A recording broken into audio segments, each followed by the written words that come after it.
An IRS bank levy is part of the IRS collection process. Once they've determined that money is owed, they have the ability under the law to go to third parties that owe you money. And when you have amounts in a bank account, the bank owes you money. If you have $100,000 in the bank owes you $100,000.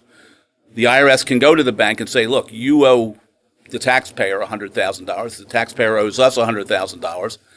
Please pay us $100,000. So it's part of the collection process, but that process has to happen with notice to you, with notice to the bank, and they have to do it correctly. In other words, if it's a bank account that is yours and your wife's jointly, but you are the only debtor on the tax bill because the tax bill has nothing to do with your wife, then that's not a bank account that can be levied. That doesn't mean the IRS doesn't do it. That just means that you have the opportunity to attack that levy and get it removed.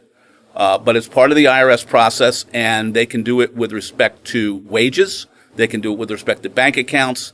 They can do it if they happen to know that somebody owed you money on an account receivable. They could levy that account receivable in the hands of the third party.